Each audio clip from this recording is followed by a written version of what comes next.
Iron ore mining in the United States. Iron ore mining in the United States is a vital component of the nation's industrial framework, with a history stretching back to the early 17th century. Today, the industry is concentrated primarily in the Lake Superior region, encompassing Minnesota and Michigan, which together account for the vast majority of U.S. iron ore production. Key mining regions. Minnesota, the Mesabi Range. Minnesota's Mesabi Range stands as the epicenter of U.S. iron ore mining. This region hosts several active open-pit mines and processing facilities. Notably, the Hull-Rust-Mahoning open-pit iron mine in Hibbing is one of the largest of its kind, having significantly contributed to U.S. iron production during the 20th century. Major operators include Cleveland-Cliffs Incar, U.S. Steel, and ArcelorMittal, managing facilities such as Mintac, Keetac, and Hibbing Taconite. Michigan, the Marquette Iron Range. In Michigan, the Marquette Iron Range has been a significant source of iron ore since the mid-19th century. The Tilden mine remains active, while the Empire mine ceased operations in 2016. These mines have historically been integral to the region's economy and continue to play a role in domestic production. Production, processing, and supply. U.S. iron ore production primarily involves the mining of taconite, a low-grade iron ore that must be processed to concentrate the iron content. This involves crushing, grinding, and pelletizing to produce iron ore pellets suitable for steelmaking. The United States produces most of the iron ore it consumes, with over 90% of domestic demand met by local production in most years. However, to complement domestic supply, especially for certain grades or specific forms of ore, the U.S. imports a small amount of iron ore, generally between 3 to 5 million metric tons annually. The leading sources are Canada and Brazil. It's worth noting that while the U.S. is largely self-sufficient in iron ore, it also exports some over 1.5 million metric tons in 2023, primarily to China and Canada. These exports often consist of iron ore grades or formats that are surplus to domestic requirements. Are there tariffs on iron ore? Unlike finished steel products, raw iron ore imports are not currently subject to U.S. tariffs. The widely known Section 232 tariffs that affect steel and aluminum do not apply to raw iron ore. As a result, iron ore is generally imported tariff-free, making it a relatively stable and affordable component of the steelmaking supply chain. This exemption helps U.S. steelmakers access needed supplemental ore without the cost pressures associated with finished goods tariffs. Historical context. Iron mining in the U.S. has evolved from early colonial efforts to a highly mechanized, large-scale industry. Initially, small-scale operations supplied local furnaces using bog iron. The discovery of vast iron ore deposits in the Lake Superior region in the 19th century transformed the industry, positioning the U.S. as a major global producer by the early 20th century. Environmental and economic impact. Modern U.S. iron ore mining is governed by stringent environmental regulations, with reclamation efforts required to restore mined lands. Economically, the industry supports thousands of jobs, underpins steel production, and contributes significantly to both regional and national economies. Conclusion. Iron ore mining remains a cornerstone of American industry, supported by robust domestic production in Minnesota and Michigan. While the U.S. imports a modest amount to fine-tune its supply chain, it remains largely self-sufficient. With no tariffs on raw iron ore, the sector benefits from cost-effective sourcing and remains competitive globally. As the steel industry continues to evolve, facing new technological, economic, and environmental challenges, iron ore mining will remain an essential part of the U.S. manufacturing base. Iron and steel manufacturing in the United States, 2025. 1. Domestic capacity versus demand. The U.S. has a robust steel manufacturing industry, but domestic production does not fully meet national demand. As of 2024 to 2025, steel mills in the U.S. were rating at about 77.6% of capacity, with domestic producers supplying approximately to 70 to 75% of the market. The remaining 25 to 30% is met through imports, especially in areas where domestic producers do not manufacture sufficient quantities or specialized grades of steel. Are imports required? Yes. The U.S. relies on steel imports to fill the gap in supply and to access product types not widely produced domestically. Imports are also essential for maintaining continuity in supply chains during high demand periods and for providing certain flat-rolled or high-strength specialty steels used in automotive, aerospace, and construction sectors. #3. Top countries supplying steel to the U.S. 2024. According to 2024 data, the top sources of steel imports to the United States were Canada, 6.56 million net tons, Brazil, 4.5 million net tons, Mexico, 3.5 million net tons, South Korea, 2.8 million net tons, Vietnam, 1.36 million net tons. These 5 countries together accounted for the majority of finished and semi-finished steel imported into the U.S. 4. Latest tariffs on steel imports, 2025. On May 30th, 2025, President Donald Trump announced a plan to double tariffs on steel imports from 25% to 50% under Section 232 of the Trade Expansion Act. The rationale cited was national security and the protection of domestic industry. These tariffs apply broadly to imported steel, although countries like Canada and Mexico may be granted exemptions or managed under quota systems through trade agreements. 5. Impact of tariffs on U.S. domestic steel prices. Historically, steel tariffs have had a significant impact on domestic prices. After the initial 25% tariffs in 2018, U.S. steel prices rose sharply, by as much as 20 to 30% in some categories.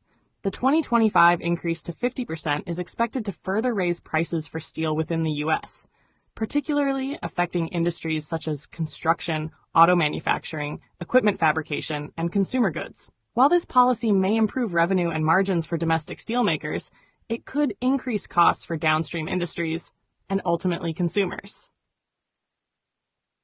6. U.S. steel exports. Despite being a net importer overall, the United States is also a significant exporter of steel. The largest export markets include Canada and Mexico, which benefit from proximity and long-standing trade integration under USMCA. U.S. mills also export steel products to Asia and Europe, including countries such as China, South Korea, Taiwan, Germany, and Japan. These exports often consist of semi-finished or specialty steel products where U.S. producers have a competitive edge. Export volumes in 2024 totaled between 7 to 8 million net tons, and the trend remains upward, supported by strong global demand and favorable market conditions. Conclusion. While the U.S. steel industry maintains strong production capabilities, it is not fully self-sufficient and relies on imports to meet total demand. Tariffs continue to play a central role in shaping trade flows, prices, and domestic investment decisions.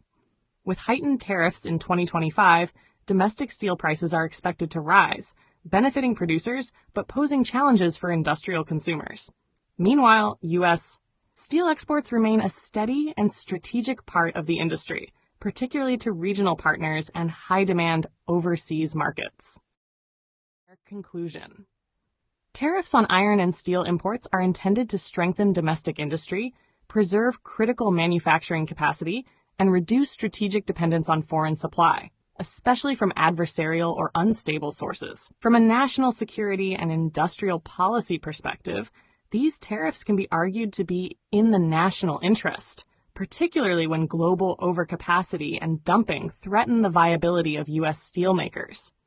However, the effectiveness and wisdom of such tariffs depend on how the broader economy absorbs their impact.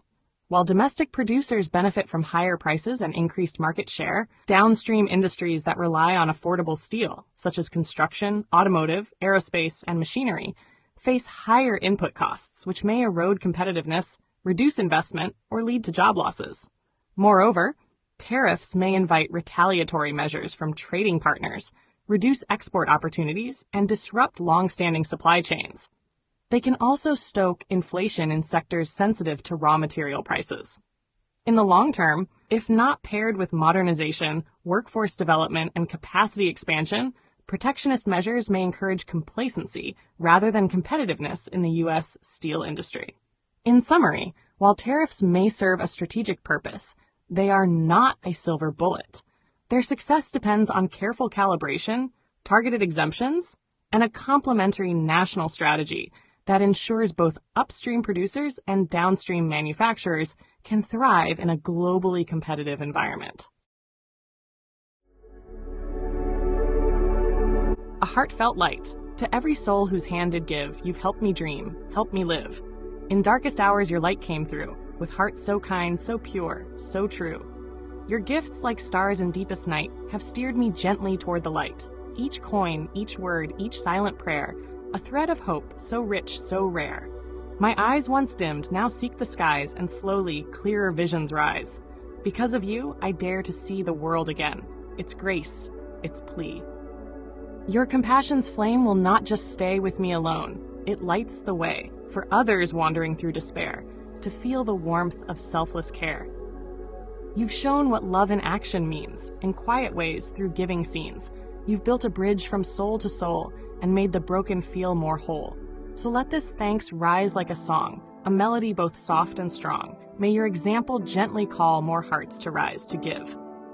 To fall into the joy of lifting pain, of planting hope where none remains. Your kindness walks beside me still, a light, a love, a living will.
Don't forget to hit that subscribe button to show your support.